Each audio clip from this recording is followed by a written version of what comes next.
www.laporteradio.com.ar. Y le damos la bienvenida a Iván González, investigador de temas del universo, que nos va a hablar sobre la glándula pineal. Iván, muy buenas noches.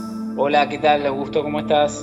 Bueno, esta glándula pineal, vamos a hacer una descripción con distintas aristas al respecto. Vamos a ir primero para la parte meramente fisiológica, para comprender que la glándula pineal, que tiene la forma de una pequeña semilla que se halla en el medio, en el centro o en el núcleo de los dos hemisferios, ¿sí? Uh-huh. Y regula el ritmo circadiano. El ritmo circadiano tiene que ver con respecto a nosotros, respecto a lo que son los ciclos de vigilia y de sueño, ¿sí? Uh-huh. Regula esos dos. Y en su regulación interna, sí, tiene un neurotransmisor y una hormona llamada serotonina, ¿sí? Cuando tenemos que, digamos, queremos estar alegres, entusiastas, siempre es muy buena la serotonina para reírnos. Y después otra muy conocida por gente que tiene problemas del sueño, que es la hormona, que es la famosa melatonina. Sí. Le dicen la hormona del sueño, de hecho. De sendas entre neurotransmisor y hormona y esta hormona, existe un análogo entre estas, o sea, de la formación de estas químicamente, estructural, que es la DMT, que significa dimetriltriptamina. Ahora vamos a hablar al respecto. Uh-huh. Cuando empezamos a ver textos antiguos, algunas denominaciones que tienen es, por ejemplo, en el caso de los chinos, que le dicen el ojo celestial. En el caso del hinduismo es conocida como la ventana de Brahma. En algún momento nos hemos referido a Brahma respecto de los ciclos del cosmos, porque entre sus respiraciones, esto es, la respiración involucra inspirar, retener y exhalar. Entonces en estos ciclos asociaban a que Brahma tenía ese puente con esas otras dimensiones. También es llamado el ojo de diamante, ¿sí? Uh-huh. Y ellos también se colocan una pequeña motita de color rojo en el trecejo, que se llama bimbi, con B larga, que significa del sánscrito gota o punto. También René Descartes, en su libro Tratado del Alma, al igual que Tratado sobre el hombre y pasiones del alma, se refiere a la glándula pineal, donde se diría que estaría el asiento del alma.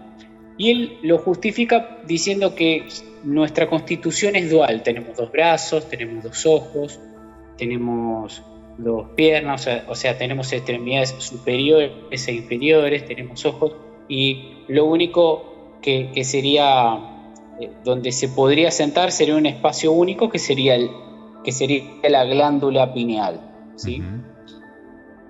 Después también tenemos, por ejemplo, que hallé una cita bíblica en un pasaje que es de Lucas 11:34, en donde dice: la lámpara del cuerpo es tu ojo. Cuando tu ojo es sencillo, todo tu cuerpo también está brillante. En términos espirituales, está refiriéndose a que cuando se genera una chispa interna de esa glándula, que ahora vamos a ver algunas sencillas prácticas al respecto y para qué se hacen, es que empieza a generarse, como decía, esa chispa psíquica en la cual se activan capacidades. También la misma la podemos ver plasmada, que está en la stupa principal del templo de Shambhala, que está en Mongolia, cuando nos hemos referido a la Hermandad Blanca y su fundación a través de esos mundos perdidos, esos continentes otrora antediluvianos, o sea, antes del diluvio, la fundación de esos supervivientes en superficie, y después que se conocieron las posteriores culturas que hoy las citamos como los mayas, los incas y tantas otras, la fundación de esos supervivientes fue en Mongolia, ¿sí? Ujú. Entonces la estupa principal, la estructura principal, uno puede observar dos ojos y en el centro se halla, como estaba en el caso de Vindi, ese punto que decíamos del hinduismo, está esta imagen, que simboliza también una ventana espiritual, una ventana donde el iniciado, el practicante, aspiracionista o probacionista, como ya hemos citado el caso de la teosofía, que así llama a todo ese peregrinar de ese despertar de capacidades, sería a través de estas prácticas, ¿sí? Sí. También lo vemos en el caso del Popol Vuh, de los mayas quichés, cuando citan a lo que se llama la cosmogonía. Cosmogonía significa la visión que tiene o que posee una cultura sobre cómo fue creado el universo, o cómo fue por lo menos creado lo que ellos viven y todo el espectro donde ellos se movilizan, y poder justificar cómo fue creado el cielo, cómo fue creado la tierra, cómo fue creado el agua, ¿sí? Donde van deificando, o sea, van mencionando a deidades, a dioses que dieron origen a toda la forma en que ellos viven, ¿sí? Y en este texto del Popol Vuh, ellos lo que dicen es que existieron dioses que les brindaron un tipo de plantas mágicas, plantas que la estudia la etnobotánica, la psicofarmacología, ahora vamos a hacer una mención al respecto, que son las famosas plantas psicotrópicas, ¿sí? El término psicotrópico está conformado por dos palabras en griego. Psico, que uno lo podría relacionar con la mente, ¿no? En cambio significa alma, justamente, esta palabra que está tan presente, y después lo que refiere al sufijo trópico, que es guiar o dirigir. O sea, que esas plantas orientarían su composición a través de ciertas prácticas chamánicas. De hecho, el término chamán viene justamente de la zona que me estaba refiriendo recientemente.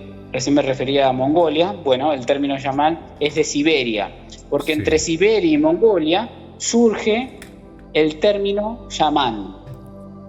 Chamán significa del tungú siberiano aquel que sabe, hombre sabio o mujer sabia. Yo prefiero decirlo de manera neutral, aquel que sabe.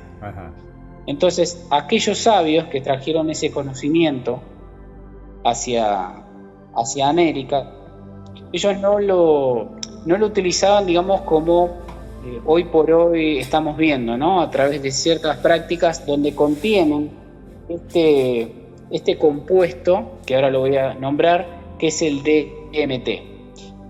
El dimetiltriptamina, como tal, como dije, que era de la combinación de este neurotransmisor y de esta hormona, colabora también en lo que refiere a la percepción, al afecto y a la cognición. De hecho, la melatonina, como que no la describí, está muy relacionada a la memoria. Si justamente estábamos hablando del aspecto donde la persona duerme, la forma de consolidar aquello vivenciado en el día es justamente activándose la melatonina, que permite que descanse el individuo y que se consolide aquello que es vivido, ¿sí? Sí. Entonces, todas estas, hay, digamos, dos vertientes que ahora voy a tratar de ir trazando. Primero está la vertiente chamánica y después está la vertiente de las prácticas. La vertiente chamánica, como tal, lo que sitúa es que el hombre o el humano, conviviendo con la naturaleza y en ese conocimiento que, como dicen algunos textos, sería brindado por dioses, entre paréntesis, seres extraterrestres, ¿sí? Sí. Que le dieron este conocimiento de todo el universo y que fueron partícipes de toda la construcción del cosmos. Ellos lo que hacen es, a través de las plantas, ser un medio en el cual hacen toda una práctica, ¿sí? Como es el caso, por ejemplo, del brebaje del ayahuasca. Vamos a hacer una ilustración al respecto. Uh-huh. Se le dice ayahuasca, que viene del quechua, que significa la soga del muerto. ¿Por qué? Porque luego de que toman ese brebaje que está compuesto de esa soga amazónica, más unas hojas que es de chacruna, ¿sí? Sí. La chacruna es la que contiene el DMT, que tiene ese enteógeno, ¿sí? Espero no marear en tantos términos. Enteógeno, que es una sustancia vegetal que también nosotros la tenemos, porque se acaba de decir que está en la glándula pineal, es que la tenemos nosotros, o sea, no la tendríamos que buscar en una planta. Uh-huh. Este enteógeno, o sea, esta sustancia que contiene este DMT en su descripción, es un enteógeno. Entheos viene del griego, que significa que tiene un dios dentro. Entonces, si nosotros en la glándula pineal tenemos esa capacidad de ser dioses, o sea, de despertar espiritualmente, no necesitaríamos en sí ese brebaje, ¿sí? En lo chamánico me refiero. Pero ellos siempre lo han utilizado para activar esa glándula pineal y se empiezan a activar capacidades psíquicas de visión remota. La visión remota es: yo estoy aquí y veo algo que transcurre en simultáneo. Uh-huh. También lo han utilizado para buscar alguna persona, ¿sí? Para anticiparse también a la conquista española, ¿sí? Entre otros fundamentos. Ellos dicen en sí que es una expansión de la conciencia, ¿sí? No es que es una alteración, no es una interrupción, ni todas las ni es un alucinógeno. Les molesta cuando que dicen este término de alucinógeno, les gusta decir ellos que es una expansión de la conciencia, en el cual el cuerpo astral sale.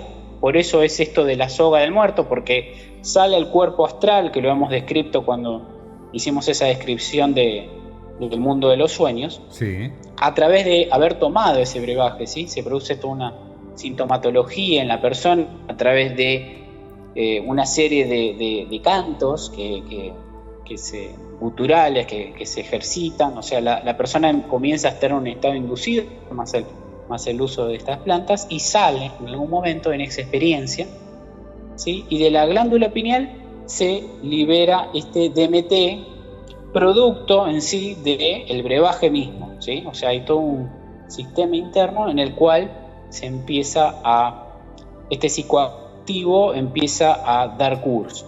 Ahora, eso en cuanto a como un agente externo, ¿sí? Nosotros podemos activar esas capacidades. Ajá. En la década del 90, un académico e investigador en psiquiatría de la Universidad de Nuevo México, me estoy refiriendo a Rick Strassman, comenzó a estudiar los efectos en un grupo de personas sobre el dimetiltriptamina.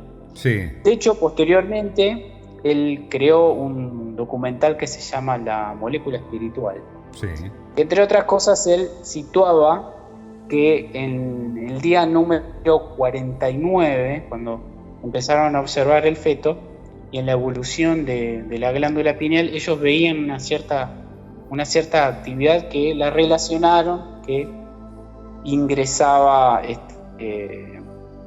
todo un despertar espiritual bastante grande, ¿no? Estaría bueno que la vean, es más que recomendable. Uh-huh. Entonces él empezó a darse cuenta que cuando les brindó DMT, las personas comenzaban a tener todo un despertar espiritual muy grande, ¿sí? Sí, sí. Ahora, en lo que respecta a las prácticas, ¿sí? en el llano, porque uno dice, bueno, las personas chamánicas tomaban, ya sea que hacían la práctica de iniciación del tabaco o del bufo, o psilocibina con los hongos, o por ejemplo el caso de la ayahuasca, y sería un tema extenso. para el respecto, pero en lo que respecta a las prácticas, a lo que le recomiendo siempre a la gente es que si nosotros somos dioses internos, nosotros podemos despertar esas capacidades. Uh-huh.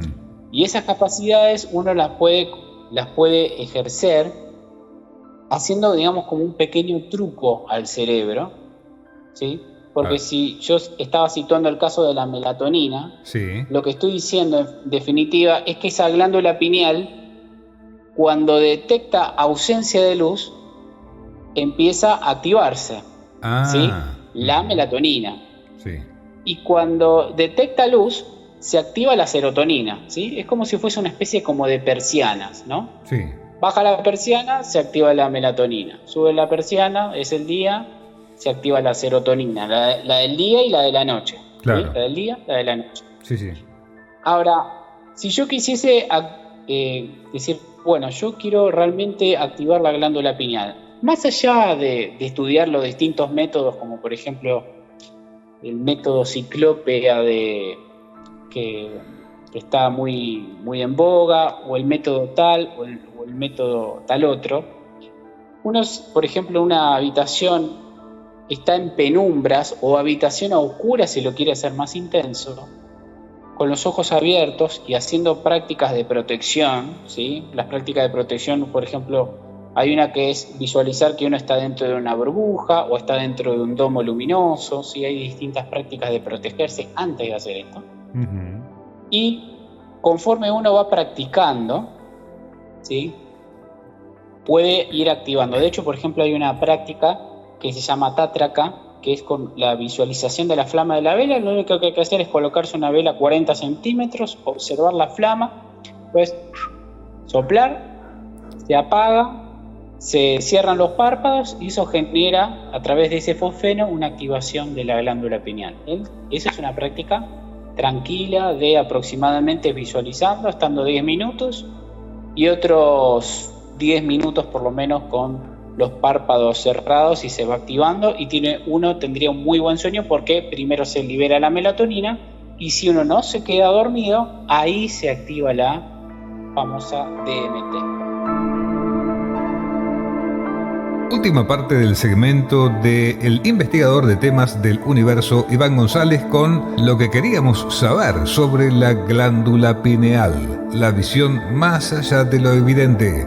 Te escuchamos, Iván. Por ejemplo, hay una práctica que se llama Tátraca, que es con la visualización de la flama de la vela. Lo único que hay que hacer es colocarse una vela a 40 centímetros, observar la flama, pues soplar, se apaga, se cierran los párpados y eso genera, a través de ese fosfeno, una activación de la glándula pineal.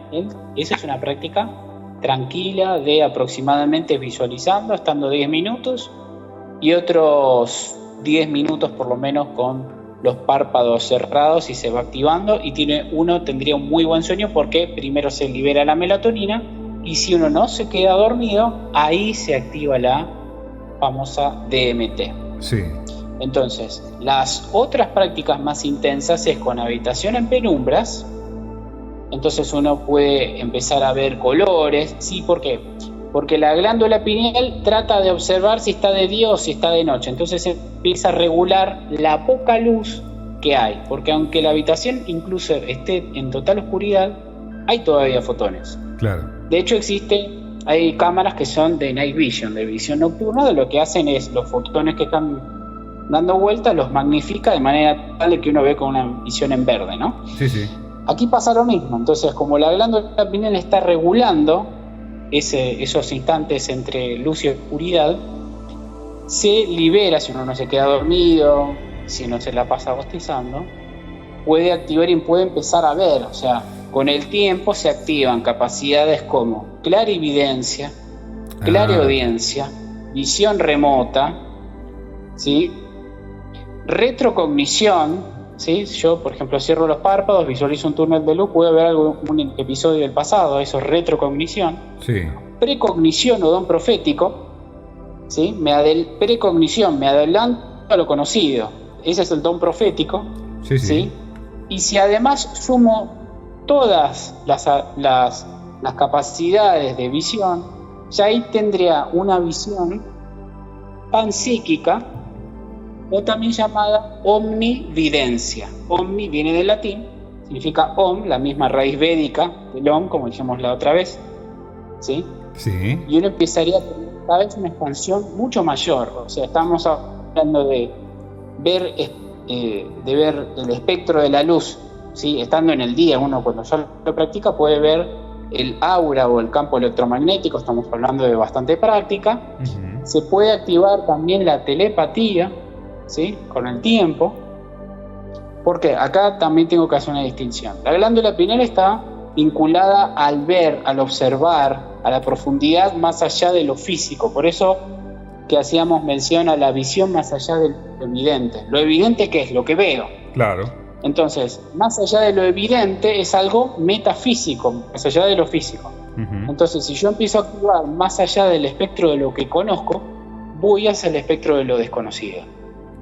Entonces, cuando voy al espectro de lo desconocido, la forma de poder abrazarlos es que yo me mantenga en un estado neutral y voy practicando poco a poco. Las primeras veces posiblemente no pase nada, pero después cuando empiezo a ver una luz que da vueltas, una esfera que da vueltas, algo que se enciende y se apaga, esas cuestiones pueden llegar a pasar. Podemos llegar a ver todo tipo de cosas si la persona se sigue manteniendo calma, ¿sí? Eso es importante. Claro. O sea, que esté dispuesta. Si está dispuesta, y las capacidades se empiezan a activar. Por ejemplo, estamos en el diario, escuchamos una palabra. Ay, ¿vos pensaste tal cosa? Sí, estaba pensando en eso. Porque tal vez de todo el texto mental que estaba pensando la persona, vos como que cazaste al voleo una palabra, uh-huh. porque justamente estás haciendo el ejercicio de activar la glándula pineal. Hay otra, esta está vinculada al sexto chakra, si la gente lo busca. Chakra significa rueda, tendríamos 7 vórtices, y este estaría a la altura del entrecejo, ¿sí? Sale de la pineal hacia afuera, ¿sí? Se inserta desde atrás hacia adelante según el misticismo. Y el séptimo, que está vinculado en el coronilla, que se asocia a la pituitaria tiene la función del crecimiento, y como crecimiento está vinculada en el misticismo con el crecimiento espiritual.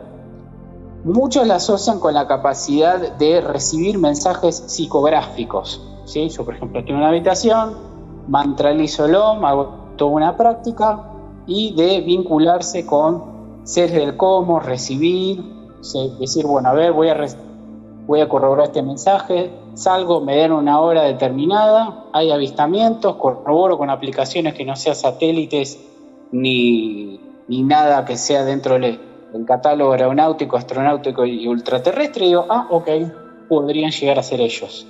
Me dan pautas, esas pautas pueden estar dentro de un grupo de contacto, hay toda una dinámica de expedición y en algún momento lo podemos explicar un poco más, pero digo, cuando activamos ese motor psíquico de la glándula pineal, también estamos activando esa otra capacidad, la capacidad de la telepatía. Claro. No solamente las capacidades de ver hacia atrás, adelante, en simultáneo, ¿sí?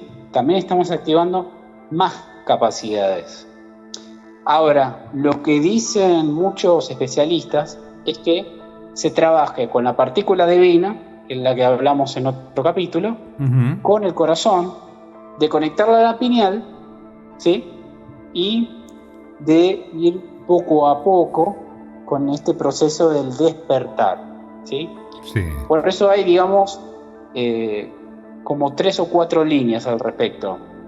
La farmacológica y la que estudian la etnobotánica, la que estudian las etnias que van a los chamanes, los que hacen las pruebas de laboratorio, las prácticas espirituales, como por ejemplo casos donde, así como hemos descrito nosotros de hacerlo desde nuestras casas, así también se hacía en cuevas. Entonces se encerraban a un budista dentro de una cueva, la tapaban con la roca y salía con capacidades realmente sorprendentes. Como fue el caso, como estábamos citando ese monasterio, ese templo en Shambhala, como el caso de Dansan Rabja, que ese fue un budista muy conocido, ¿sí? Fue parte del constructor de ese sitio. Así que realmente hay mucho material al respecto. Yo simplemente estoy resumiendo y mucho, ¿sí? Te quería preguntar los principales estudios que se han hecho son la década del 60 en adelante, 60, 70, 90. ¿Sí? Iván, te quería preguntar por la obra de Rick Strassman que mencionaste hace un ratito, de su libro DMT, la molécula espíritu, digamos. La molécula del espíritu sería, ¿no? La traducción. Donde se inyectó... La traducen como la molécula del espíritu o la molécula espiritual. Claro. De hecho, inclusive me permitió YouTube dejar el documental en mi canal de YouTube, porque es realmente muy muy bueno. Donde se le inyectó a los voluntarios la DMT por vía intravenosa y muchos de ellos relataron encuentros convincentes con presencias no humanas inteligentes, alienígenas, ángeles y espíritus, y casi todos sintieron que las sensaciones se encontraban entre las más profundas experiencias de sus vidas y eran sensaciones muy parecidas, abducciones, etc. ¿Qué pasa? En la glándula pineal hay como una especie de ADN universal, digamos, donde aflora todo eso una vez que es, digamos, motivada a darse a conocer esa información. Exacto. Por eso el budismo la ha situado como una ventana espiritual, y el hinduismo también, y otras, porque nos acercaría a esas distintas ventanas dimensionales que conforman el cosmos mismo. Por eso te decía desde un inicio de la charla que lo que vamos a hablar desde lo interno nos va a conectar hacia lo externo, hacia el macrocosmos, hacia el universo y todas sus infinitas posibilidades y manifestaciones que tiene, ¿sí? Claro. Porque más allá que uno puede decir, bueno, yo tomo el caso de Rick Strassman, y donde este grupo de voluntarios después fue fortificándose porque él hizo posteriores estudios donde también se reforzaba todo este credo místico, donde también veían todo tipo de criaturas, o por lo menos así los participantes lo describían, y uno dice, bueno, realmente es muy interesante. Yo, por ejemplo, recuerdo el caso de Néstor Berlanda, que él hace una asociatividad entre los abducidos y el rito chamánico. Los cantos que se hacen los ritos chamánicos, si alguien los quiere buscar, que son bastante inductores, se llaman ícaros, con C de casa, ¿no? Que se escucha así como un tambor, es así muy rítmico, con una marcación rítmica muy poderosa, muy telúrico, ¿no? Muy de la tierra, justamente. Sí. Es decir, que cada ser humano tiene... ¿Cómo? Cada ser humano en su interior tiene esta información en la glándula pineal, esta información universal. Exacto. Se le dice pineal por la forma de piña. De hecho, hay una película que muchos dicen que es lo más parecido cuando tienen que hacer una descripción gráfica a cómo sería ese despertar espiritual. La sitúan a Lucy en el final de la película Lucy. Sí. Cuando empieza a despertar cada vez más capacidades y hasta llega en un punto que está como en el vacío y empezó a ver todo el pasado y el futuro de manera veloz, donde empieza a ver luces, flashazos, y de repente está en un lugar que es como la nada, ¿no? No quiero spoilearlo si alguien no lo vio, pero digo, mucha gente cuando te lo describe dicen, lo más parecido es a esta película. Claro, está bien. Realmente muy interesante el tema, Iván, No tenía tanta información sobre cómo estaba esgrimida la importancia de esta glándula tan importante justamente en el alma, ¿no? Muchas veces se habla del corazón como centro de las emociones y todo eso, pero aparentemente es acá en la glándula pineal donde está realmente lo más parecido al alma, podría ser, ¿no? Sí, hay varias descripciones del alma. El alma como esa descripción que hizo Descartes.